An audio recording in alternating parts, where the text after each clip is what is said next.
Halo sobat semua, jumpa lagi dengan Denbagose Channel. Bagaimana kabar sobat semua? Sebelum kita mulai cerita ini, ayo silakan subscribe, like, komen, share dan nyalakan loncengnya untuk mendapatkan notifikasi terbaru ketika Mimin upload videonya. Dr. Stranger, Bab 640 Vivien Lin dijadikan kambing hitam. Kepala rumah sakit berkata begitu. Vivien Lin mengerutkan kening. Kepala rumah sakit Zhou, perkataan ini ada yang salah. Putramu yang memalsukan resepku, dan asal meresepkan obat kepada pasien baru muncul masalah begitu. Dialah penanggung jawab utama, jangan-jangan kamu ingin menutupinya. Kepala rumah sakit Zhou bersenyum tipis. Ketua pimpinan Lin, apa maksud perkataanmu ini?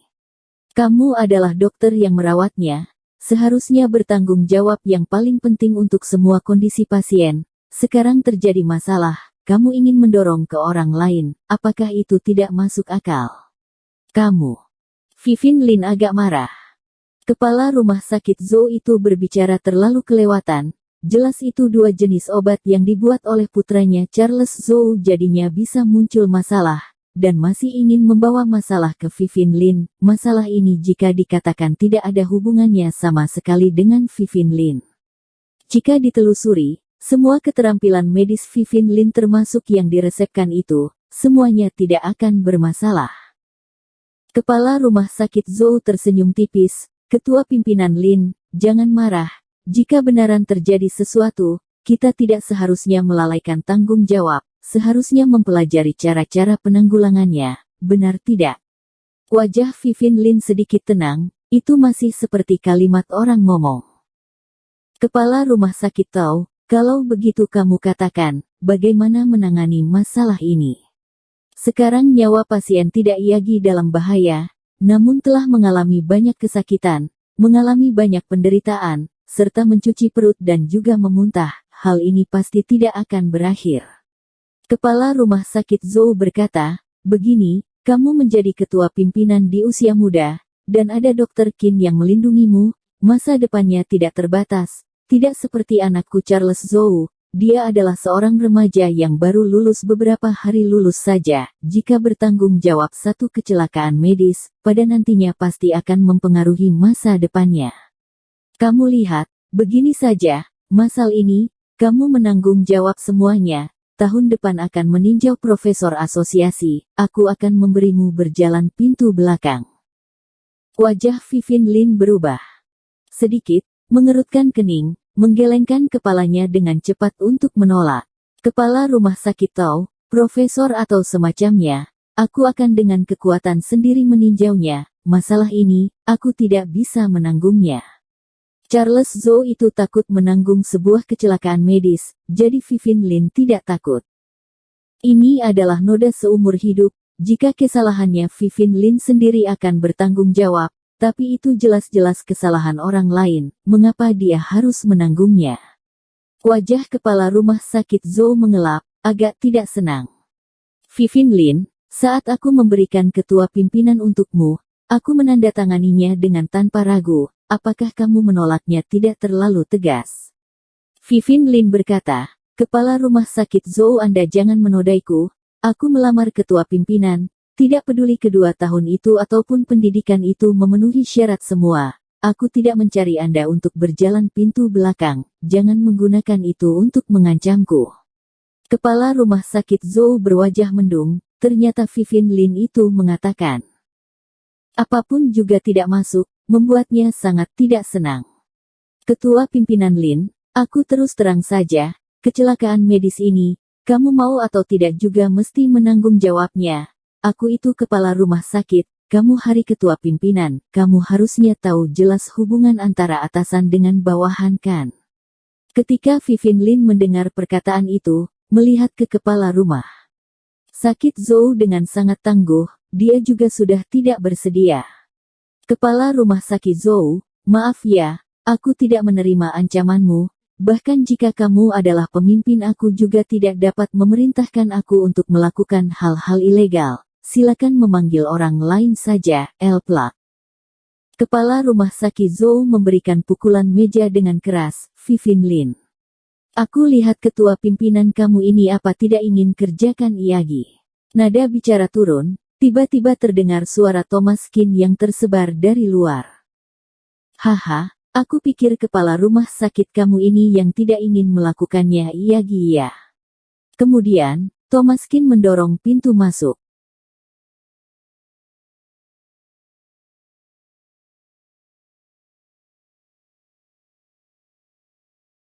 Dr. Stranger, bab 641 apakah kamu sudah tidak ingin menjabat jadi kepala rumah sakit? Wajah kepala rumah sakit sedikit berubah. Siapa kamu? Apa yang ingin kamu lakukan? Kepala rumah sakit hanya pernah mendengar nama Dr. Kin, tetapi belum pernah melihat siapa Dr. Kin secara pribadi. Melihat Thomas Kin buru-buru masuk, dan menatap dengan marah. Thomas Kin mencibir, kamu tidak perlu peduli siapa aku, kamu boleh melihat siapa mereka. Setelah mengatakannya, kepala rumah sakit melihat banyak orang berdiri di belakang Thomas Kin, ada yang sedang memegang mikrofon, dan ada yang memegang kamera. Reporter. Kepala rumah sakit tercengang, tidak menduga bahwa orang ini membawa reporter. Malpraktek medis mereka, yang paling dikhawatirkan adalah disiarkan beritanya. Begitu berita disiarkan, maka kepala rumah sakit tidak bisa lepas dari tanggung jawab. Ada apa? Apa yang kalian potret? Di sini adalah rumah sakit, bukan tempat sesuka hati kalian untuk memotret. Setelah mengatakannya, kepala rumah sakit langsung menutup pintu, hanya tinggal Vivin dan Thomas Kin di dalam kamar, dan dua orang ayah dan anak, semua reporter terkunci di luar. Vivin sedikit kebingungan, dan bertanya dengan berbisik, mengapa kamu kemari? Thomas Kin melihat resep di atas desktop, dan berkata kepada Vivin. Bibi Feng kemari untuk berobat, dan sudah makan 2 macam obat ini, lalu pingsan di rumah. Vivin terkejut, apa? Resep Bibi Feng juga ada obat ini. Vivin mengerutkan kening, dan melotot kepada Charles Zhou, tidak bertanya, itu pasti Charles Zhou yang melakukannya. Charles Zhou ini, bersama dengan apoteker, memberikan sembarangan obat kepada pasien untuk mendapatkan imbalan, orang seperti itu juga layak menjadi dokter. Charles Zhou tidak berbicara dalam waktu yang lama, dan akhirnya tidak bisa menahannya. Ketua pimpinan, jangan mengira bahwa tidak ada masalah karena kamu sudah menemukan penolong. Baru saja ayahku mengatakan, bahwa masalah ini, adalah tanggung jawab kamu sepenuhnya. Bahkan jika mengatakan yang sebenarnya kepada dunia luar, kamu sebagai dokter yang merawat, tanggung jawab sangat diperlukan, tanggung jawab kedua sisi. Mungkin kamu juga mengambil bagianku, kami ayah dan anak masih mengingat perasaanmu. Vivin mendengus. Kamu jangan bermimpi. Charles Zhou mencibir, kalau begitu, jangan salahkan aku jika bersifat kasar. Setelah mengatakannya, Charles Zhou melepaskan jas lab putihnya, mengenakan baju lengan pendek di dalam, dan memperlihatkan 2 lengan kokoh yang berotot. Wajah Charles Zhou menunjukkan ekspresi yang puas, lupa memberitahukan kepada kalian, ketika aku di sekolah, pernah memenangkan kejuaraan pertempuran seprovinsi. Wajah Vivin sedikit berubah, awalnya dia sangat percaya diri di sisi Charles Zhou, tetapi tidak disangka bahwa Charles Zhou yang begitu hebat, ternyata adalah juara bertarung. Kepala rumah sakit juga melihat ilukon ini, mundur beberapa langkah, dan mengakui perilaku ini, sepertinya ayah dan anak ini sudah mempersiapkan untuk bertindak. Charles Zhou meremas-remas tinjunya, berjalan selangkah demi selangkah menuju Thomas Kin dan Vivin, di matanya, monyet kurus seperti Thomas Kin tidak cukup baginya untuk dipukul, dan tidak tahan satu pukulan. Jika pembahasan kita tidak ada kesepakatan hari ini, maka kalian berdua jangan berharap bisa keluar dari rumah ini.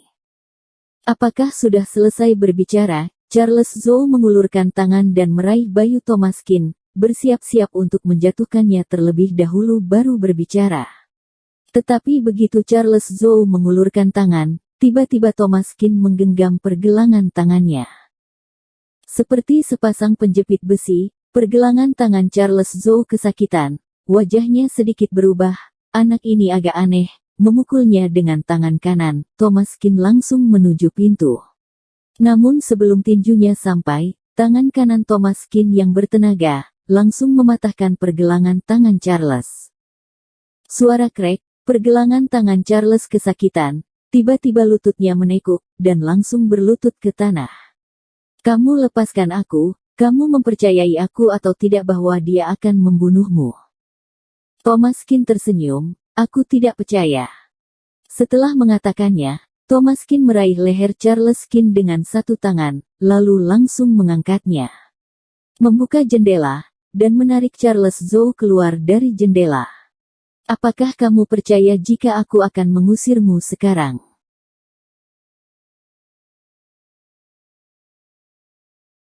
Bersambung. Terima kasih kepada kalian yang telah menonton video ini. Jangan lupa tekan tombol subscribe-nya dan nyalakan notifikasinya untuk mendapatkan video-video seru lainnya dari channel Denbagose.